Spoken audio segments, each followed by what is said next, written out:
खरं आहे, मुंबईकरांसाठी हा ऐतिहासिक निर्णय आहे.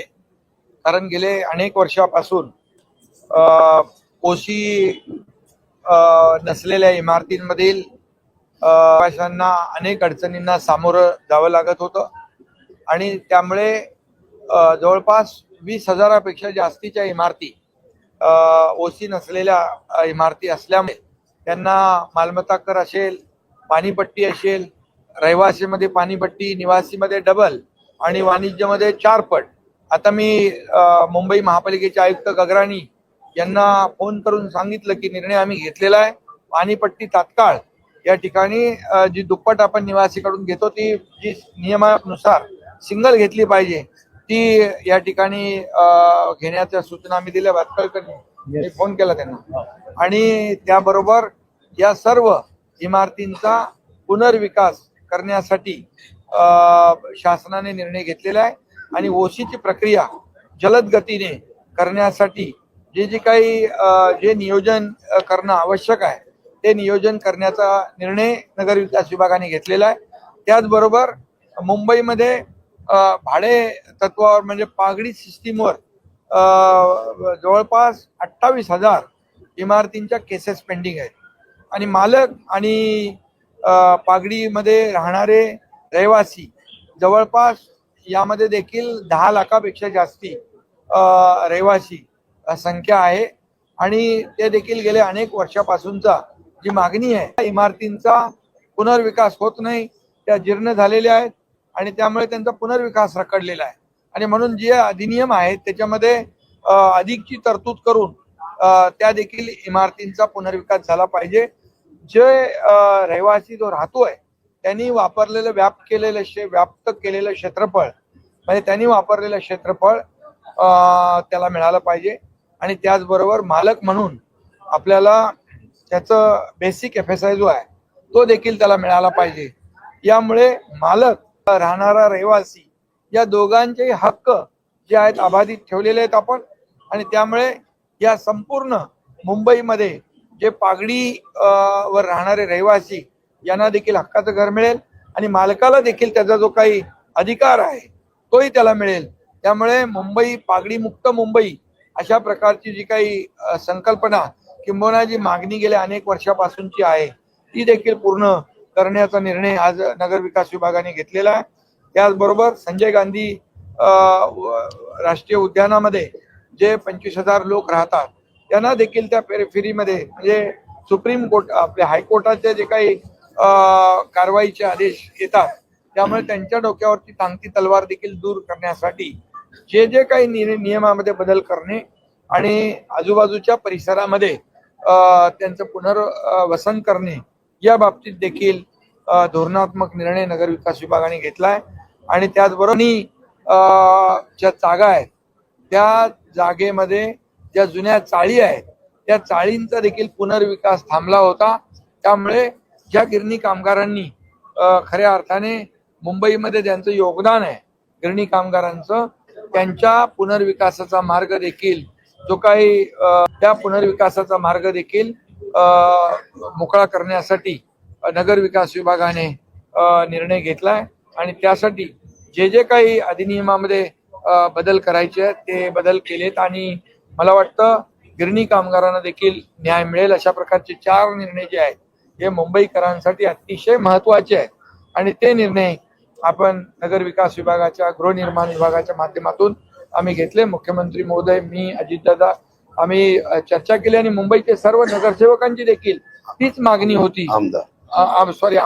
आमदारांची जी मागणी आहे गेल्या अनेक वर्षापासूनची होती ती मागणी या आजच्या निर्णयामुळे पूर्ण होऊन लाखो मुंबईकरांना मोठा दिलासा या ठिकाणी. हा निर्णय आज घेतलेले निर्णय हे मुंबईकरांसाठी ऐतिहासिक आहेत. मुंबईकरांचं घराचं जे स्वप्न आहे हे स्वप्न पूर्ण करण्यासाठी हा निर्णय घेणं गरजेचं होतं. कायद्यामध्ये बदल करणं, नियमामध्ये बदल करणं, शेवटी कायदा हा लोकांच्या भल्यासाठी असतो, लोक कायद्यासाठी नसतात आणि म्हणून यापूर्वी देखील नगर विकास मंत्री म्हणून अनेक निर्णय जे आहे लोकहिताचे आम्ही घेतले आणि हा निर्णय देखील लोकहिताचा आहे. यामुळे मोठ्या प्रमाणावर मुंबईकरांना दिलासा मिळेल. तर या संदर्भात आदित्य ठाकरेंनी आज लक्षवेधी उपस्थित केली होती. उद्धव ठाकरे मुख्यमंत्री होते.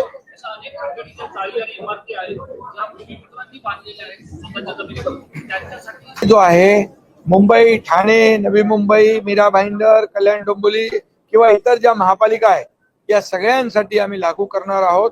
कारण शेवटी त्या त्या भागामध्ये देखील असे विषय आहेत आणि हा निर्णय जो आहे हा निर्णय संपूर्ण ज्या शहरांमध्ये अशा प्रकारच्या इमारती आहेत, अशा प्रकारच्या चाळी आहेत त्यांना लागू होईल. सर आदित्य ठाकरे आणि यासाठी जे 28,000 खटले दाखल आहेत यासाठी देखील फास्ट ट्रॅक कोर्ट आणखी आपल्याला वाढवावे लागतील. त्यासाठी देखील जे नियोजन आहे ते देखील नियोजन केलं जाईल. 2-4 वर्षामध्ये आपल्याला या सर्व जातातून आणि त्रासातून मुंबईकरांची सुटका झाल्याशिवाय राहणार नाही. सर 25 वर्षांपासून ठाकरेंची सत्ता आहे या ठिकाणी. आजही आदित्य ठाकरे याच संदर्भात लक्षवेधी उपस्थित करत होते की सेस आणि पागडी इमारतींचा प्रश्न सोडवावा. स्वतः उद्धव ठाकरे मुख्यमंत्री असताना हा प्रश्न सुटला नाही. आज अखेर कशी काय जाग आली? आज कशामुळे हा प्रश्न सुटला? ही जाग आलेली नाही. खरं म्हणजे लोकांच्या मनामध्ये जी इथं इतके वर्ष आग होती ना, लोकांच्या मनामध्ये चीड आणि संताप होता, त्याला आम्ही न्याय दिलेला आहे. आणि म्हणून जेव्हा मी मुख्यमंत्री झालो तेव्हा आपण पाहिलं की मुंबईतले रस्ते, मी आणि देवेंद्रजी आम्ही दोघं होतो सुरुवातीला, आम्ही मुंबईचे सगळे रस्ते त्याचं कॉन्क्रिटायझेशन करण्याचा निर्णय घेतला. आणि आता या मे मध्ये जवळपास मुंबईतले बऱ्यापैकी रस्ते कॉन्क्रीटचे होतील. काही भाग सोडला तर या मे अखेरपर्यंत तुम्हाला मुंबईतले खड्डेमुक्त मुंबई दिसेल.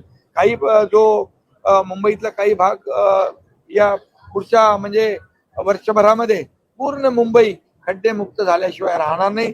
सिवरेज ट्रीटमेंट प्लांट होता का आतापर्यंत? 15-20 वर्ष केला नव्हता. तोही आपण महायुतीने केला. अनेक जी काही कामं रखडली होती, थांबवली होती, स्पीड ब्रेकर टाकले होते, हे सगळे आपण मार्ग मोकळा केलेला आहे.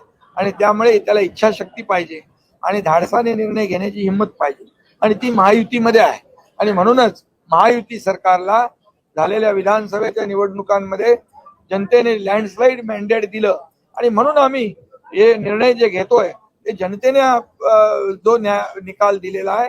आणि त्यामुळेच खऱ्या अर्थाने जनतेला देखील त्यांच्या ज्या समस्या आहेत, प्रश्न आहेत ते सोडवण्याचं काम सरकारचं आहे, ते आम्ही करतोय. मराठी माणूस तुमच्या पाठीशी उभा राहील या निर्णयामुळे. सातत्याने तुमच्यावरती आरोप ठाकरेकर करत होत्या. अरे त्यांना आरोप करण्याशिवाय दुसरं येतच नाही काय. त्यामुळे त्यांनी आरोप करू द्या, टीका करू द्या, आम्ही काम करत राहू. जे 2.5-3.5 वर्षामध्ये आम्ही काम केलंय हे लोकांसमोर आहे, मुंबईकरांसमोर आहे. त्यामुळे मुंबईकर सुज्ञ आहे, तो विकासाला चालना देणारा आहे, विकासाच्या पाठी उभा राहणार आहे. आणि आमचा अजेंडा जो आहे, आमचा अजेंडा डेव्हलपमेंट आहे. आणि म्हणून मुंबईला सर मुंबईला तुम्ही खड्डेमुक्त केले. निवडणूक अवघ्या महिनाभरावर आली. सर काय या बाबतीमध्ये देखील आम्ही विचार करतोय की सिडकोच्या घरांच्या किमती कशा परवडेबल असतील त्यावर देखील आपण मुंबईला पण नागपूरमध्ये आजही नागपूर खड्डेमुक्त झाले नाही आहेत. आज कामठी रोडनी जाऊन बघा किंवा गोडीबार चौकनी येऊन बघा, कामठी रोडला सर्वाधिक खड्डे दिसतील. नगर विकास विभागाच्या माध्यमातून जिथे रस्ते खराब असतील ते अपघात वाढलेले आहेत सर. अरे बाबा सांग, आता तुम्ही सांगितलं बरोबर, ते देखील खड्डे मुक्त केले जातील आणि लोकांना ज्या सुविधा पाहिजेत दिल्या जातील. आज भाजप प्रदेश अध्यक्ष रणजित चव्हाण यांनी तुमची रात्री 9 वाजता बैठक असल्याची माहिती होती. काय एकंदरीत चर्चा असेल? महापालिकेमध्ये युती होणार नाही असा आरोप विरोधक करत होते. काय संकेत द्या? विरोधक ना, तुम्ही नाही ना. विरोधक तेच आरोप करत असतात.